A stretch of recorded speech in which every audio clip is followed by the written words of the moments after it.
मान्य श्री चक्रधर स्वामी की जय। निवासिया प्रियशनी भट्टा ज्वर निवृत्ती। निवासिया म्हणजे काही द्रव्य देऊन आमचे स्वामी म्हणजे बाईसा नागदेवाला काही द्रव्य देऊन बाजारातून काही बाजार आणण्यासाठी पाठवतात, पण त्यावेळेला नागदेवाला खूप ज्वर भरलेला असतो, इतका ज्वर असतो त्याला की त्यांना बोलायचं सुद्धा भान नसते। पण अशा ह्याच्यात सुद्धा ते बाजारामध्ये स्वामींच्या आज्ञेनुसार बाजारात जातात। एके दिवशी दुपारचा पूजा उत्सव झाल्यानंतर आरवना पौड उपौड स्वीकारून आम्ही आसनी उपविष्ट झालो। आता स्वामी सकाळी आपलं उपौड झाला किंवा दुपारचं उपौड झाला, आरोहणा झाले, पौड झाला आणि स्वामी आसनी उपविष्ट झाले, म्हणजे देव आसनावर बसले। त्या दिवशी खचून गर्दी जमली होती आणि बरेच भक्तजन, काही गावातली मंडळी स्वामींचं निरोपण ऐकण्यासाठी आहे।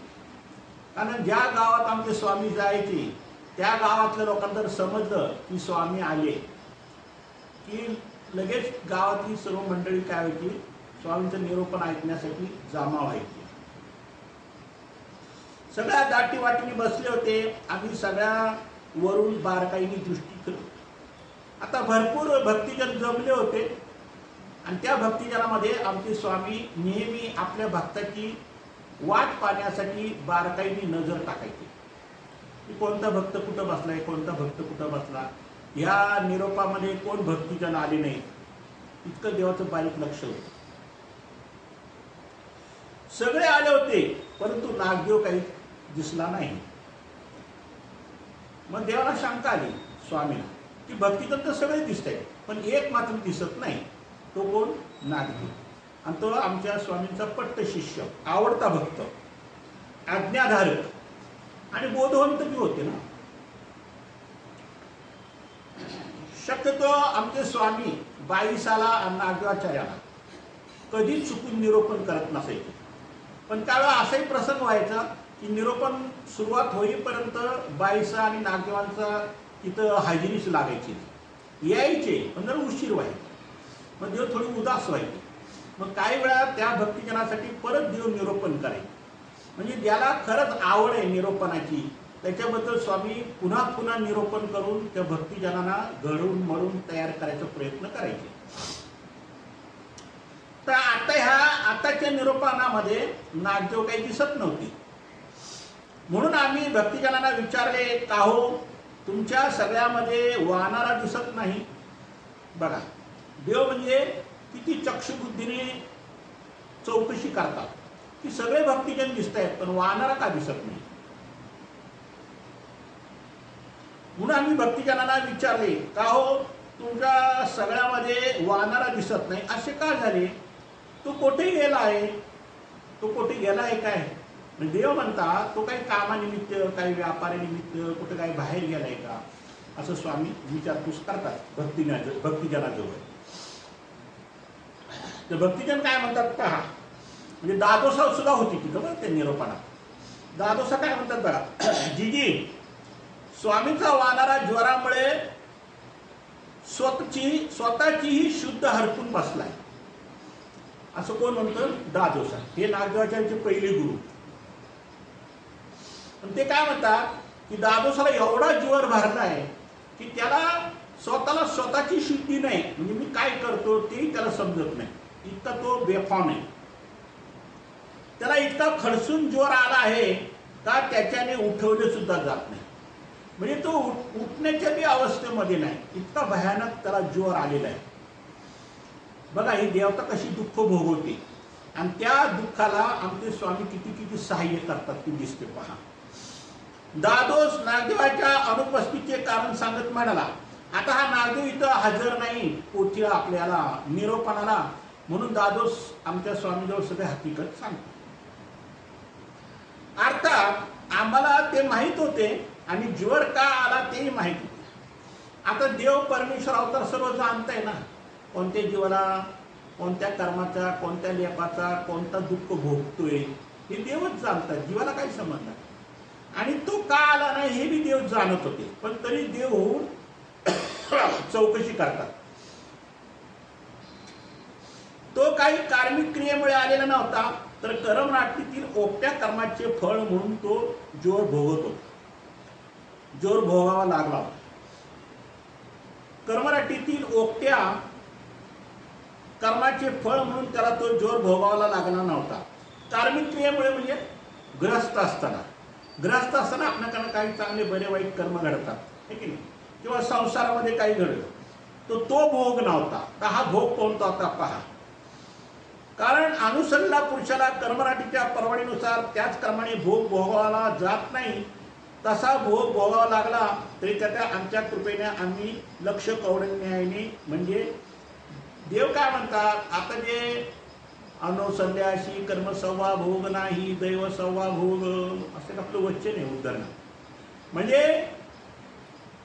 कर्मराटीमध्ये जे काही कर्म आपण वाईट केलेले असतात त्याचे जे काही भोग असतात, पण ते अनुसरल्यावर देव काय करतात, लक्ष कौरण्य दुःख कमी करतात. म्हणजे डोंगरावर जर दुःख असेल तर जसं आता बाणाने जर हत्या होणार असेल तर फक्त त्याच्या पायाला काटा रुततो, म्हणजे ते त्याचं दुःख तेवढं कमी होते.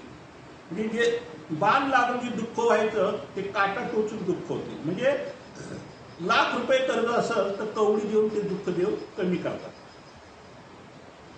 एखादा कर्जबाजारी जसा राजाला शरण गेल्यानंतर त्याच्या कर्जात सूट मिळवून देतो. एखाद्या जर राजाकडं एखाद्या सेवकांनी शिपायांनी जर कर्ज घेतलं तर राजा काय करतो, त्याच्या कर्जाला सूट देतो. अल्प घ्यायचे असते ते जेव्हा जशी जितके देईल तितके घेण्याची त्याला मुभा देतो, आणि अल्प स्वल्प त्याच्याकडनं कर्जाचं मोबदला घेतो. पण ते कसं घेतो, तुझ्या सवडीनुसार तुला जसं देता येईल तसं दे. म्हणजे इतकं तो राजा आपल्या सेवकाची काळजी घेतो.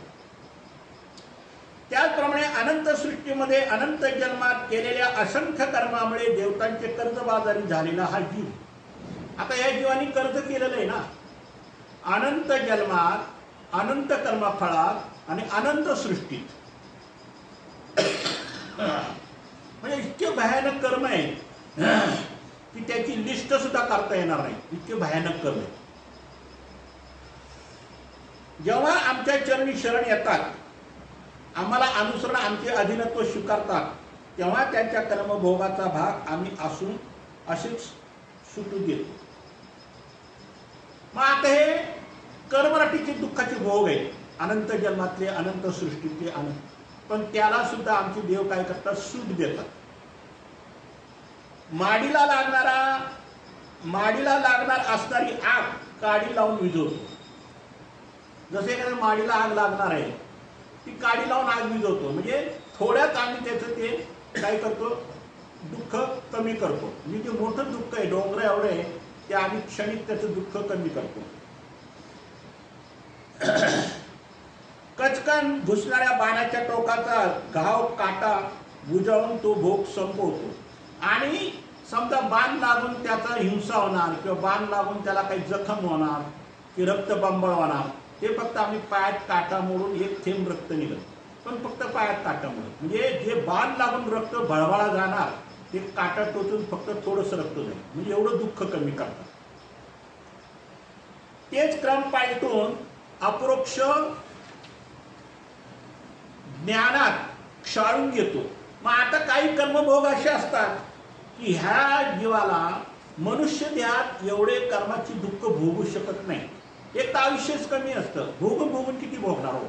मग ते राहिलेले कर्माची दुःखाचे भोग आहे ते अपरोक्ष ज्ञानात, जसं सामान्य ज्ञानात मळ क्षालन केलं जातं, विशेष ज्ञानामध्ये आयुर्वेदाचं दुःख भोगलं जातं, तसं ह्या अपरोक्ष ज्ञानामध्ये कर्मक्षालन. जेवढ्या पक्षाची जन्म घेते तेवढं बहुरूपी कामता करून ते पक्षाची रूपं घेऊन ते कर्म नासले जातात. म्हणजे पक्षाच्या जन्माला किती आयुष्य गेलं असेल, किती दिवस गेले असेल, पण इथं क्षणाक्षणामध्ये बहुरूपता बहुकामता रूप घेऊन ते कर्म नासलं जातं. म्हणजे अशी कर्म क्षाळण्याची एक पद्धत आहे अपरोक्ष ज्ञानामध्ये. कारण इथं कर्म इतके त्यांनी जोडलेले की की याच्यामध्ये अनंत युग गेलं तरी ते कर्म नासले जाते, इतके कर्म जोडले तरी. नागदेवासारख्या बाबतीत तर असे योग आम्ही उपस्थित होऊ दिले नसते. आता नागदेवाच्या बाबतीत असे आम्ही दुःखाचे भोग उपस्थित होऊ देत नाही.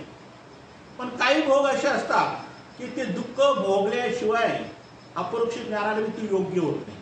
म्हणजे काही दुःख शाब्द ज्ञानातच भोगावे लागतात आणि काही दुःख अपरोक्ष ज्ञानात भोगावे लागतात. कारण सगळे दुःख जर शाब्द ज्ञानात भोगायचे म्हणलं तर आयुष्यच नाही ना तेवढं. पण जोर दैविक होता तो दैवराटीतच आतरलेल्या ओक्ष्या वाचिक क्रियेने फळ म्हणून ते ज्वर उपस्थित झाला होता.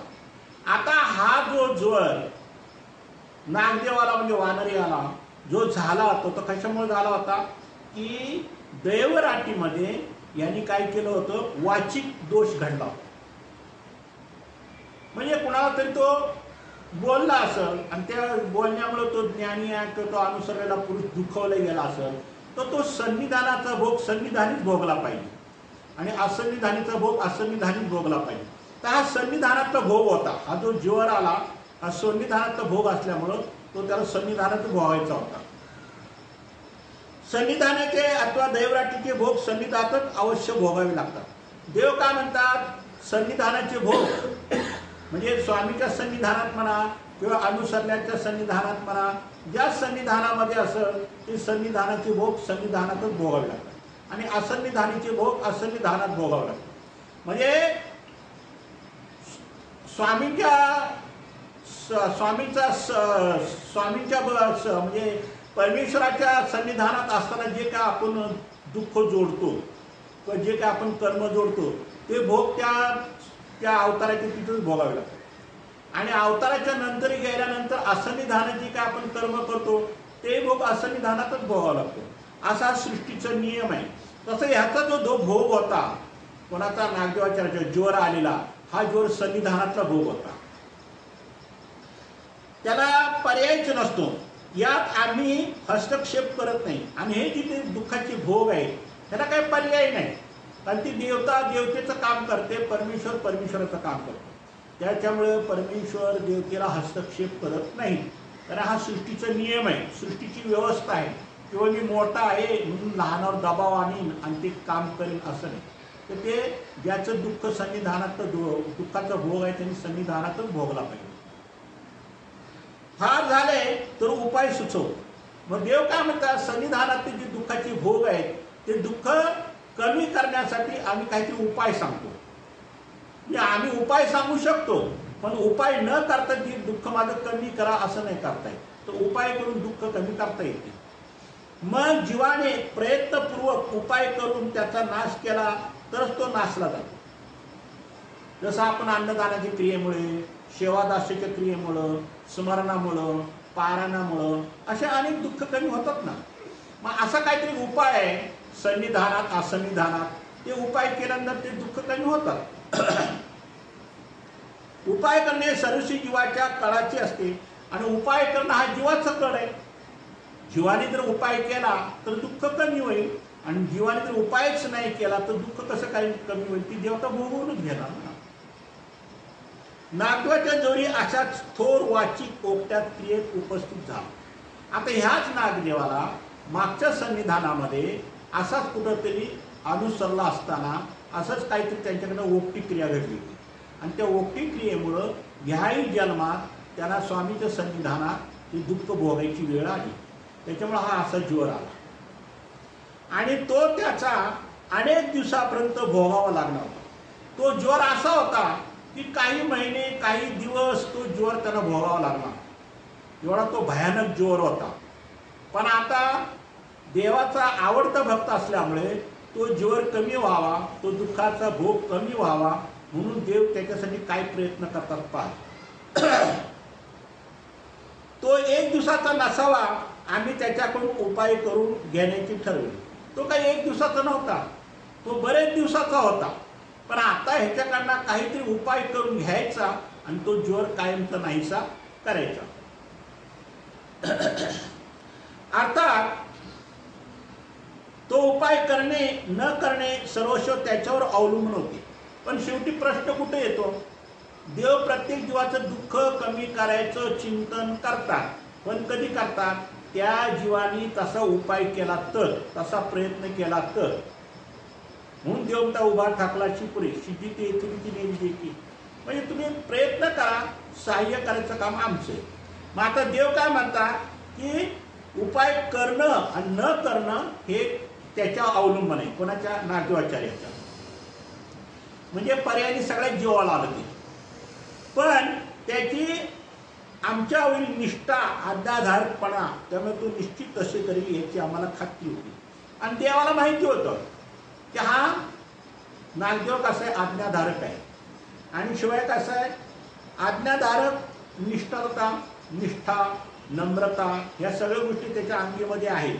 त्याच्यामुळे जे आम्ही सांगू ते तो निश्चित करणार, त्याच्यात शंका नाही अशी देवाला खात्री होती. म्हणून देव त्याला काय उपाय सांगतात पहा. म्हणून आम्ही त्या दादोसांना म्हणालो, असे कसे होईल? जा नागदेवाला बोलवून आणा. आता तो इतका तापाने फणफणला होता की तो उठू शकत नव्हता. आम्हाला थोडी थंडी वाजली, थोडा ताप आला तर आम्ही अंगावर चादर घेऊन झोपून राहू, पण उठणार नाही. पण नागदेव एवढा फणफण ताप त्याला आला होता की अक्षरशः तो जर उभा राहिला तर झोपंड्या जात होत्या. इतकं भयानक ताप, डोळे लाल झालेले होते. अशा ह्याच्यात आजारातून सुद्धा त्याला आमच्या स्वामींनी काय केलं? दादोसाला जा आणि त्यांना सांगा आम्ही बोलवले. दादोस गेले, नागदेवाला म्हणाले, नागदेवा चल, तुला स्वामींनी बोलवलंय. आता नागदेवाला काय आज्ञा केली स्वामींनी म्हणतात त्याला जाणं भागत होतं. मग ते गेले, नागदेवाला म्हणे, अरे नागदेव तुला स्वामी बोलवत आहे. आम्ही बोलवले आहे असे म्हणतात. नागदेव कोणताही विचार न करता तडकन उठला. त्याला शुद्धी नव्हती तापामध्ये. तेवढ्या ह्याच्यातून तो देवाचं नाव ऐकलं त्याने की स्वामींनी बोलवलंय असं म्हणता क्षणी तो तडकन उठला. त्याने असं विचार नाही केला की मी एवढ्या फणफणल्या तापामधून कसं काय उठलो. आला आणि आमचे दर्शन घेऊन आमच्या समोर उभा राहिला. बसला बी नाही. एवढ्या फणफण तापामध्ये तो आला, स्वामीच्या पाया पडला, स्वामीला दंडवत घातले आणि परत स्वामीजवळ हात देऊन उभा राहिला. खरोखरच ज्वरामुळे ज्याचे डोळे लाल झालेले होते तो इतका विकल झालेला होता की उभे असताना त्याची झोकांडी जात होते, त्याला धड उभे राहत नव्हते. अशा स्थितीत आम्ही त्याला म्हणालो, काय रे वानरिया, नेवासाला बाजारासाठी पाठवायचे होते. काय म्हणतात देव त्याला? एवढे डोळे लाल झाले, त्याचे झोकांडे जात आहेत, त्याचे डोळे उघडले जाईना, उघडले तर डोळे लाल दिसायचे. आणि अशा अवस्थामध्ये आम्ही त्याला म्हणलो, वानरिया, नेवासाला बाजारात जाताल का? जाय म्हटले नाही, जाताल का? म्हणजे तुम्ही जाऊ शकताल का? असं देवाने त्याला आवाहन केलं. अशा स्थितीत आम्ही म्हणालो, काय रे वानरिया, नेवासाला बाजारात तुम्हाला पाठवायचे होते. मग ते म्हणतात की तुला म्हणे ज्वरामुळे स्वतःची शुद्ध हरपली आहे. देव म्हणता आम्ही तुम्हाला नेवासाला बाजारात पाठवायचं आहे तुम्हाला. पण हे भक्तिजन काय म्हणतात की त्याला खूप ज्वर आला आहे आणि त्याची उभं राहण्याची अवस्था नाही, त्याला त्या ज्वरामुळे त्याला शुद्धी राहिलेली नाही, आणि अशा अवस्थेत तो कसा काय जाईल असं भक्तिजनांचं म्हणणे. पण देव काय म्हणतात, तुम्ही नेवासाला बाजारात जाताल किंवा जायचंय बाजारात. मग देव होऊन काय म्हणले, जा किंवा नको जाऊ काहीच म्हणले नाही, फक्त जायचं एवढं म्हणले. कोण म्हणतो मला शुद्ध उरलेली नाही असं कोण म्हणतं? नागदेव म्हणतो. मी शुद्धीवर ना असं कोण म्हणतं? मी शुद्धीवर आहे म्हणले. बघा, म्हणजे एवढ्या दुःखाच्या कर्माच्या भोगात त्याच्या देवावर एवढा विश्वास होता की तो उलट देवाला म्हणतो, कोण म्हणतो मला शुद्धी नाही. तसे काही नाही की किंचित थोडंसं अंग गरम झालं इतकंच नागदेव त्या स्थितीत सगळे बळ एक उठून मोठ्या निर्धाराने म्हणाला. बळ नव्हतं त्याच्या अंगात, पण त्याने एकनिष्ठ बुद्धीने आपलं बळ सावरून तो देवाला म्हणतो, जी मला फक्त अंग थोडंसं गरम झाले, लय मोठं ज्वर नाही मला, थोडंसं गरम झालं. म्हणजे बघा, देवाशी सुद्धा खोटं बोललो. का खोटं बोलला? तर देव आपल्याला उदास होऊ नये, नाराज होऊ नये. देवाची जर आज्ञा पाळली तर हा जर आपोआप माझा जाईल ही त्याला खात्री होती. आपल्या देवावर विश्वास होता त्याचा. म्हणून तो देवाला म्हणतो काय नाही, थोडंसं अंग गरम झाले तर मग आम्ही तुम्हाला कामासाठी नेवाशाला पाठवित आहे, तर तुम्ही जाल. देव म्हणतात आम्ही तुम्हाला नेवासाला बाजार आणण्यासाठी पाठवणार आहे, तर तुम्ही जाताल का? आम्ही मुद्दामच विचारले. होय जी, अवश्य जाईल. बघा, त्याला उभं आहे की हे नाही, शाश्वती नाही. झोकांडे जातात, डोळे लाल झालेले जात आहेत, शुद्ध हरपली आहे आणि अवस्थेत ते खुशाल म्हणतात मी जाईन. नावदेव कबूल करीत म्हणाला. तेव्हा आम्ही बाईसाला विचारले, बाई आम्ही वानला नेवाशी पाठवित आहे, नेवासाला पाठवित आहे. तुम्हाला नेवासाहून काय आणायचे असेल, काय आणायचं आहे, काय आणायचं असेल, काही बाजारात असेल तर सांगा, नागदेव घेऊन ये. हो बाबा, किराण्याचे पदार्थ आणायलाच आहेत असे म्हणून त्यांनी नागदेवाजवळ 20 दाम दिले. आणि नेमकं त्या दिवशी स्वामीच्या त्या ह्याच्यामध्ये परिवारामध्ये किराणा सामान सगळं संपलेलं होतं. किराणा सामान आणायची आवश्यकता आहे. आणि हा दादोसाचा हा जो जबरदस्त कर्माचा भोग आहे, दुःख, ते निपटायचं होतं. म्हणजे दोन्ही कार्य साध्य करायचं होते. किराणा सामान बी आणायचं नेवाशावरून आणि ह्याचं जे दुःख आहे, जे तापाने त्रस्त झालेलं आहे, ते दुःखही कमी करायचं होतं. या हेतूने देव त्याला व्यापाराला पाठवतात. परंतु बाईसाने काय केलं, त्यांचे जे 20 दाम होते, जसे आता आपण म्हणतो ना 100 रुपये, 200 रुपये, 500 रुपये, 1000 रुपये, तेव्हा दामात हिशोब होता. तेव्हा नोटा नव्हत्या, असे डॉलर होते दाम असे. मग त्यावेळेस काय चांद्याचे, सोन्याची, रुपयाची दाम होते पैसे. मग ते तसे त्यांनी 20 दाम दिले आणि त्या 20 दामाचे काय सामान आहे ते सांगितले. आणि लागला भागला तर जवळ एखादा दाम म्हणून एक दाम त्याच्या हाताजवळ दिला. तर बाईसा किती हुशार होते. 20 दामात जो काही बाजार होणार येणार तेवढे देऊन परत एक दाम वरती जादा दिला, कमी जास्त पडलं तर, म्हणून एक जास्त दाम दिला. मी 21 दाम दिले. मग मात्र नावदेव गडबडला. आपल्याला ज्वरामुळे विस्मृती झालेली आहे हे तो कबूल करीत म्हणाला, जी सध्या मला किंचित विस्मृती आली आहे.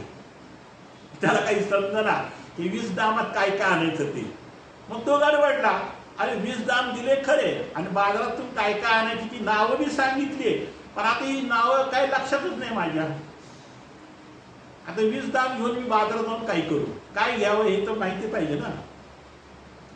त्यामुळे केवढ्यात काय घ्यायचे हे माझ्या ध्यानातच राहिले नाही. पुन्हा सांगाविषयी आता त्या फणफणत्या तापामुळे 20 दाम दिले खरे, पण ते 20 दामात वस्तू काय काय आणायचे तेही सांगितलं खरं, परंतु त्याच्या काही लक्षात राहिलं नाही. तर तो काय म्हणतो देवाला, जी मला खरंच माझी विस्मृती हरली, मला काहीच तुम्ही जे काय सांगितले माझ्या काही लक्षात राहिलं नाही, पण मला परत सांगितलं तर बरं होईल. तर देव काय विनोद करतात पहा. अरे तुला काही आठवणार नाही असं कसं कधी होणारच नाही, तुला आठवणार नाही असं कधी होईल का? म्हणजे याचा अर्थ देवाचा बोलण्याचा हेतू असा होता की हा ब्रह्मशास्त्र वक्ता होता आणि अधिकारी पुरुष होता आणि देवाला खात्री होती की याच्या सगळं ध्यानात येणार ऑटोमॅटिक. त्याची स्मरणशक्ती इतकी तीव्र होती की जसं एकछंदी प्रज्ञा आपण म्हणतो तशी. पण देवाला माहिती होते मी एकदा सांगितलं बाईसानी हे त्याच्या लक्षात राहणार. आता जरी त्याला विस्मृती आहे तरी ताप उतरल्यावर ऑटोमॅटिक त्याच्या लक्षात येणार, हे देवाला जाणीव होती. मग देव उलट काय म्हणतात, अरे तुला काही आठवणार नाही असं कधीच होणार नाही, तुला आठवणार नाही असं कधीच होणार नाही. तुला बरोबर ज्या वेळेला तू बाजार करायला जाशील त्यावेळी तुला ऑटोमॅटिक सगळ्या गोष्टी आठवतील. आता ईश्वरी कृपाचे ईश्वरीचं साह्य आहे, हे अदृष्टपर साह्य याला म्हणतात. बरं, बाजारात गेला की ते ध्यानात दिसेल ते आपोआप तुला आठवेल. तू बाजारात गेला आणि ज्या ज्या वस्तू बाजारातल्या बघशील त्याच्या तुझ्या लक्षात येईल की ही वस्तू आपला पूजा अवसराला आवश्यकता आहे, या वस्तूची ती बरोबर तुला फळं पानं फुलं जे काय लागेल ती तू बरोबर घेणार आणि केवढ्याचे घ्यायचे ते आठवी. 20 दामातच तुझं सगळं बाजार येईल. तुला वर एक दाम सुद्धा लागणार नाही, तर तुला बायसाने एक दाम जास्त दिलाय. आम्ही किंचित हास्य स्वीकारून अभिवचनपूर्वक म्हणालो.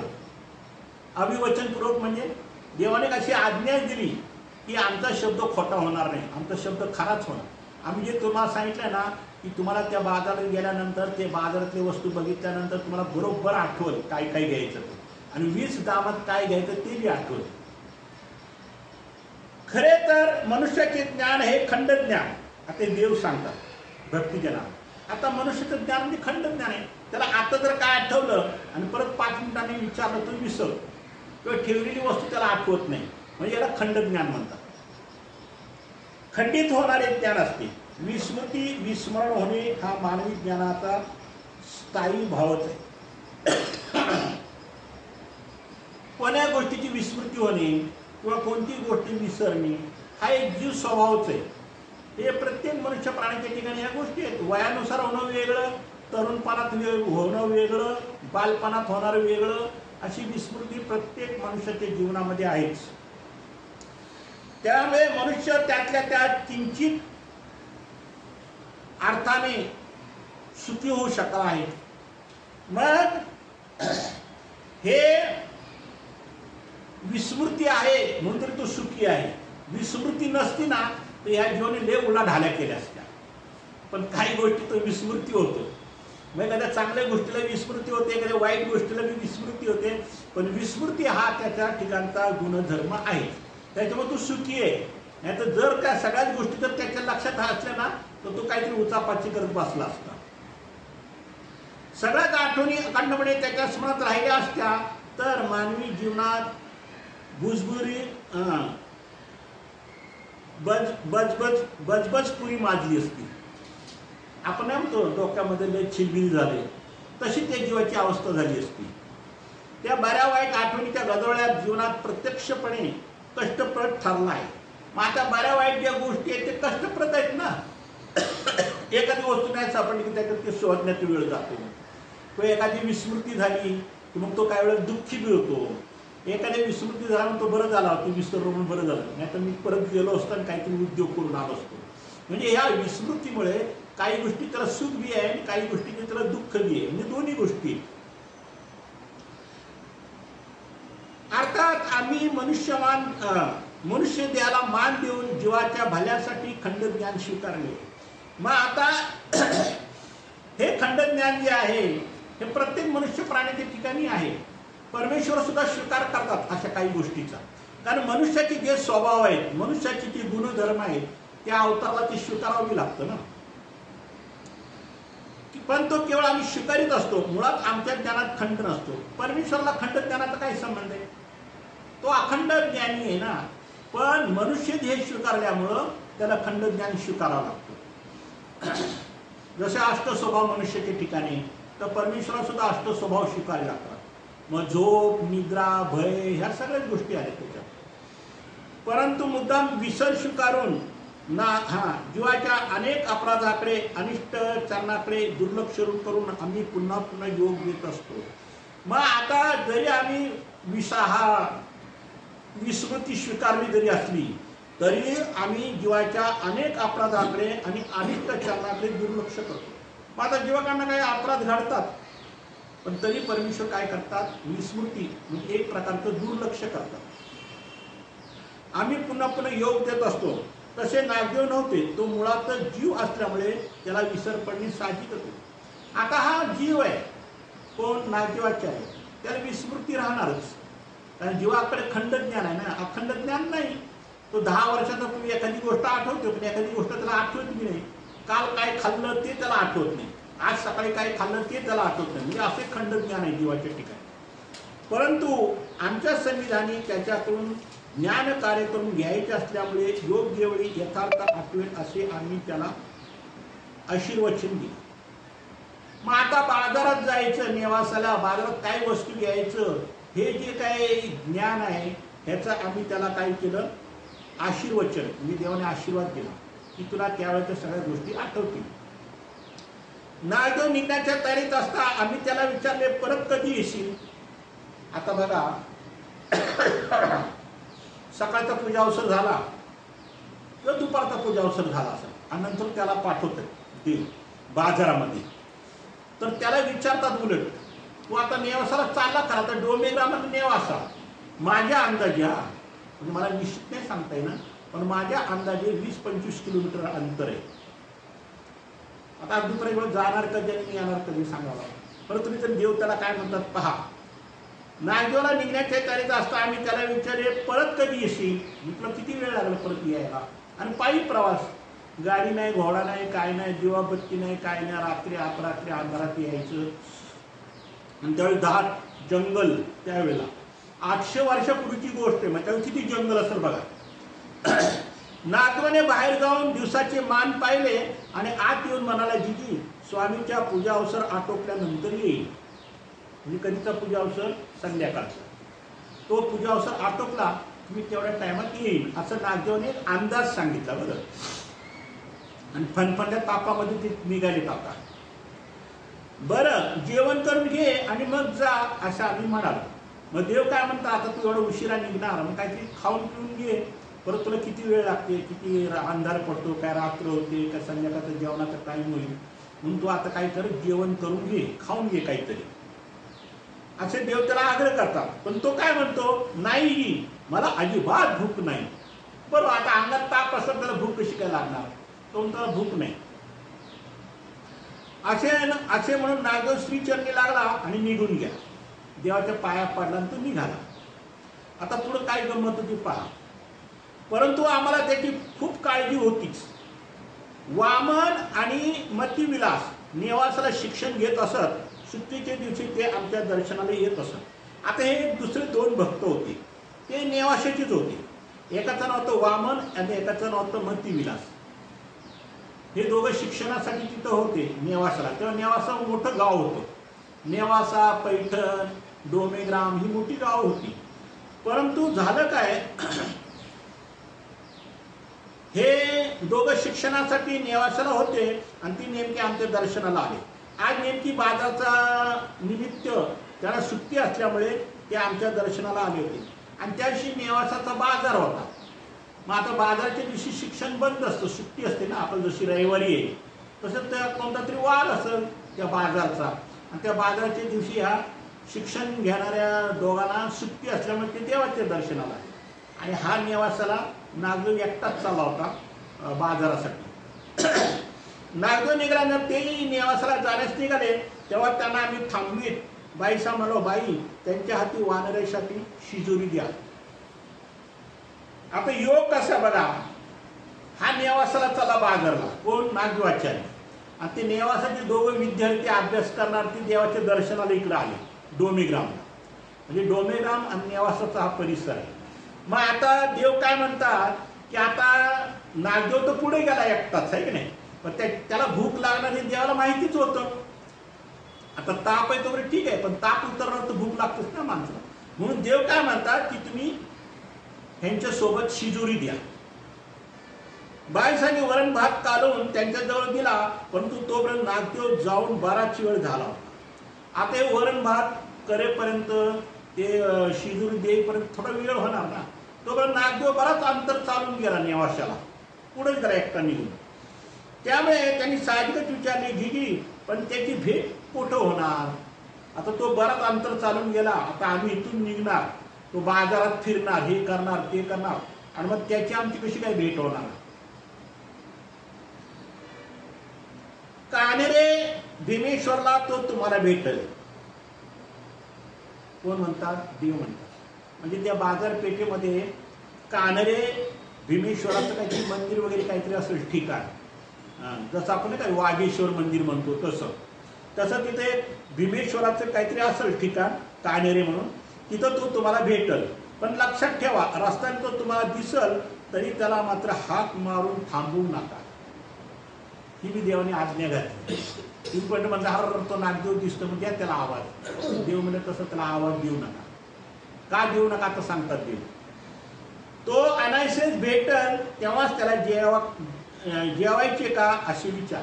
हा ज्यावेळी तो होऊन तुम्हाला हाक मारेल तर तो होऊन तुम्हाला भेटल त्यावेळी मात्र तुम्ही त्याला म्हणा की तुम्ही जेवण करणार का.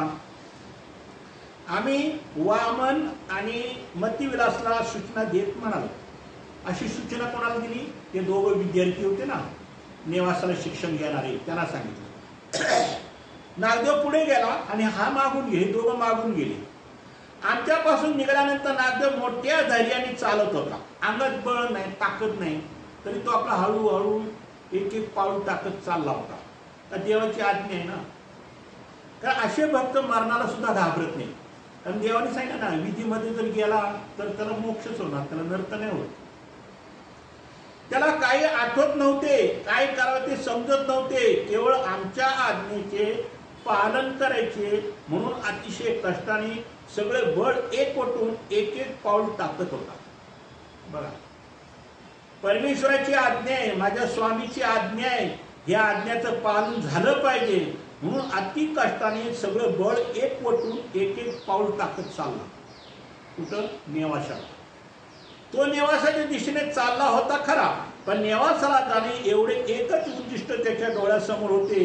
त्याच्या मागोमाग वामन आणि मतिविलासी चालली होती. आता तो पुढं चाललाय, हे पाठीमागून येत आहे आणि दोघांचं अंतर बरंच होतं मधी, कळलं का? तरी तो आपला हळूहळू हळू चाललेला होता. पण नागदेवाला आवाज न देता ते दृष्टीच्या टप्प्यात मागे मागे जात होते.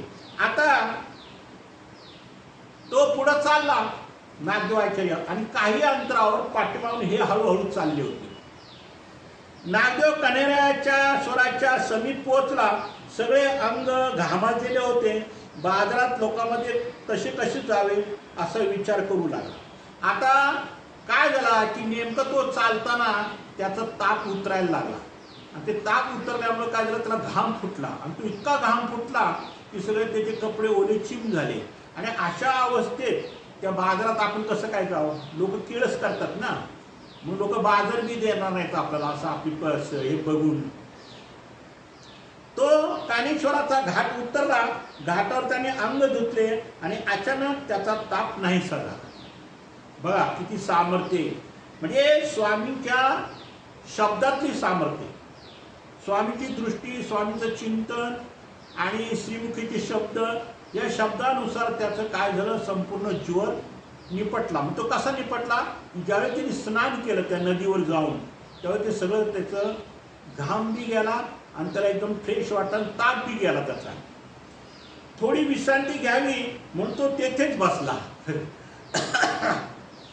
का आता विकनेस आला होता ना, अशक्तपणा खूप आला आणि माणसाला भूक बी लागते ना.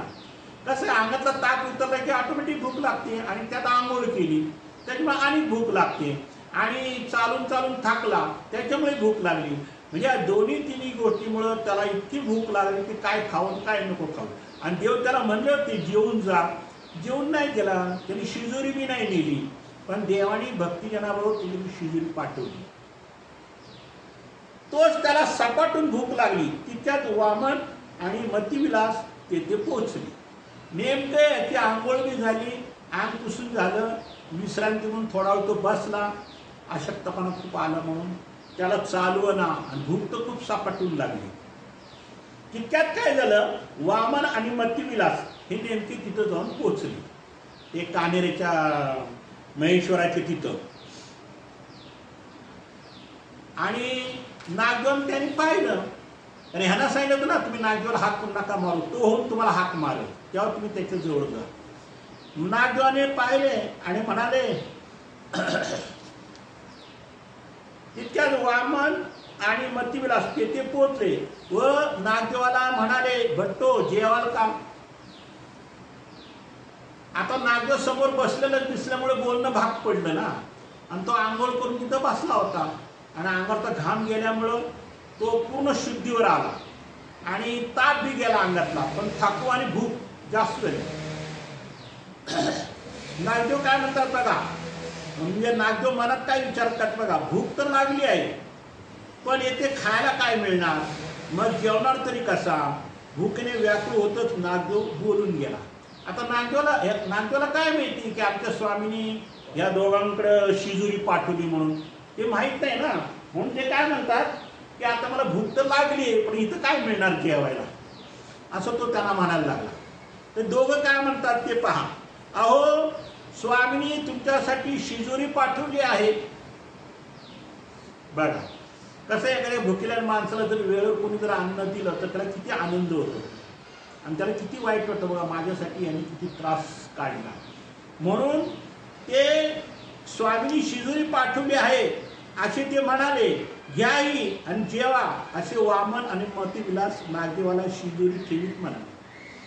ते दोघं म्हणले अहो देवाने तुम्हाला शिजोरी दिली आहे, मला भूक लागली आहे ना, मग तुम्ही जेवा, करा जेवण, खुशाल जेवण करा, आम्ही शिजोरी आणलेली आहे तुम्हाला.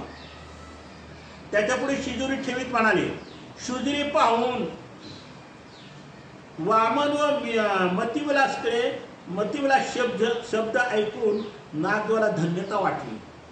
नागदेवाला खूप समाधान वाटलं. बघा मला भूक लागली आणि नेमकी माझी शिजोरी आली, त्याला खूप बरं वाटतं. त्याचे अंतःकरण दाटून आली. शब्दातील भावनांना अभिव्यक्त करण्यासाठी त्याच्याजवळ शब्दच नव्हते. जे स्वामींनी माझी एवढी काळजी घेतली, माझी एवढी चिंता करतात म्हणून त्याच्या डोळ्यातून पाणी आलं. आणि आता स्वामींची मी स्तुती कोणत्या तोंडाने गाऊ असं ते विचार करू लागले की कोणत्या तोंडाने स्वामींची स्तुती करू, काय शब्दांनी करू. त्याचे अंतःकरण दाटून आले. शब्दातील भावनांना अभिव्यक्त करण्यासाठी त्याच्याजवळ शब्द नव्हते. तो म्हणला की मी स्वामींचे उपकार कुठं फिरू. बघा म्हणजे जीवाला किती वाईट वाटतं. त्याला खूप वाईट वाटलं की मी स्वामींचे उपकार कुठं फिरू. आणि काय म्हणतात, त्याने भारवलेल्या अंतःकरणाने स्वामींना माझी किती काळजी आहे एवढेच म्हणून तो अश्रूच्या रूपाने भावनांना दाट वाट मोकळी करून दिली व त्याच्या डोळ्यातून गळागळा अश्रू वाहू लागले. म्हणजे बघा की आपण म्हणतो ना की मी देवाचं लय करतो, मी देवाचं लय करतो, देव माझ्याकडे बघत नाही, आमचं नाही. तुम्ही आपली भ्रम आहे. शेवटी कसं आहे, तुम्ही जरी देवाचं किती केलं तरी तुमचे कर्माचे भोग काही तुम्हाला चुकणार नाही. तुमचे कर्माचे भोग तुम्हाला भोगावेच लागणार. पण ज्यावेळी तुमचा कर्माचा भोग संपेल त्यावेळी तुम्हाला सुखाचे दिवस येतील. पण जीव काय म्हणतो, नाही नाही मी आत्ता एवढं देवाचं केलं नाही, मला आत्ता सुख पाहिजे. हे कधी शक्य नाही. तुम्ही देवदेव केल्यामुळे तुम्हाला सुख मिळणार ही अपेक्षा बाळगणं अज्ञानपणाचं लक्षण आहे. ज्ञानी काय विचार करतो की आपला दुःखाचा भोग संपल्याशिवाय आपल्याला सुखाचे दिवस येत नाही, त्याच्यासाठी आपलं देवदेव करत राहायचं. देव मला सुख देत नाही म्हणून देवावर राग धरणं हा चुकीचा मार्ग आहे, म्हणजे अज्ञानत्व पण आहे. म्हणून आता बघा एवढा फनफनलेल्या तापात देवाने त्याला व्यापारासाठी पाठवलं, बाजारात पाठवलं, तरी नागदेवाने ब्रश शब्द काही स्वामीचे विरुद्ध केलं नाही. तडकन तो उठला निघाला. पण त्याला वेळेवर शिजोरी मिळाली तर त्याने उलट काय विचार केला की स्वामी माझी किती काळजी घेतात. स्वामीने का त्याला थांबवता आलं नसतं का, तुला एवढ्या जोरात जाप करणार नाही, आम्हाला समज. पण तो कर्माचा भोग इतका भयानक होता की त्याला त्या नेवासाच्या बाजारात गेल्याशिवाय त्याचा तो दुःखाचा भोग कमी होणार नव्हता.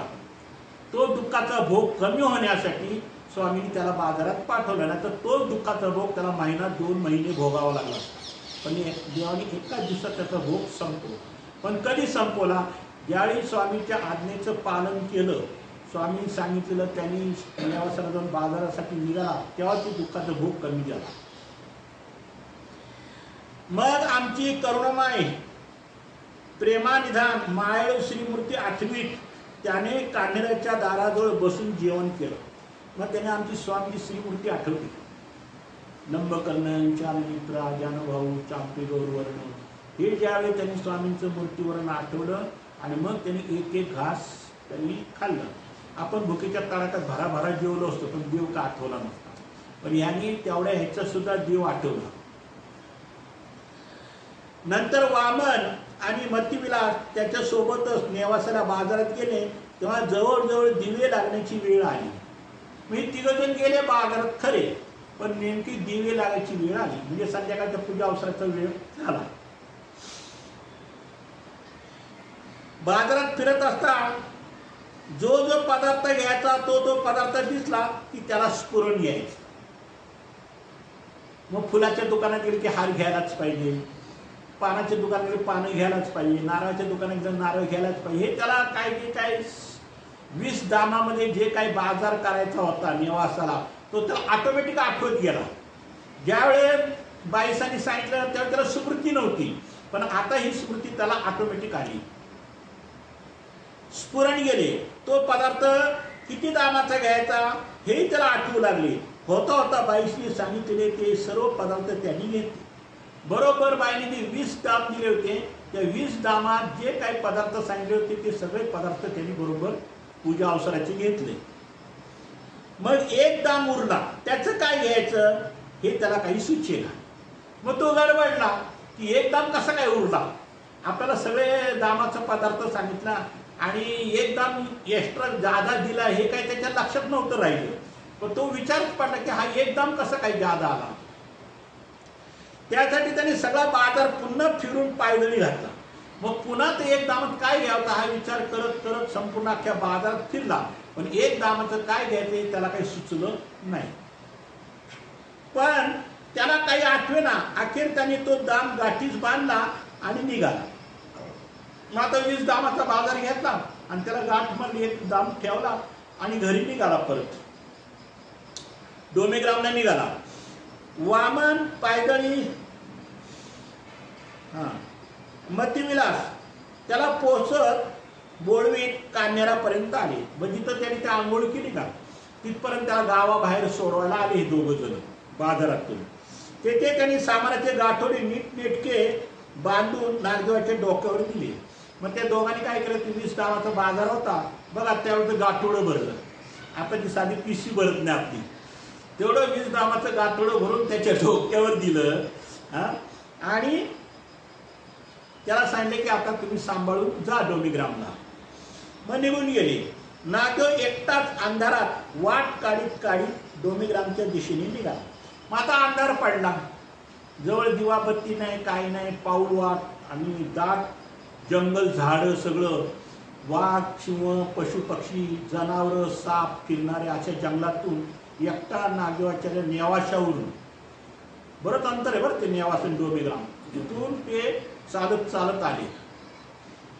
तो डोमेग्रामचा नजीक पोहोचला, परंतु रस्त्यात एके ठिकाणी 2 वाटा फुटल्या. नेमक्या डोमेग्रामच्या रस्त्यावर तो आला त्या फाट्यावर आणि तिथं 2 रस्ते फुटले.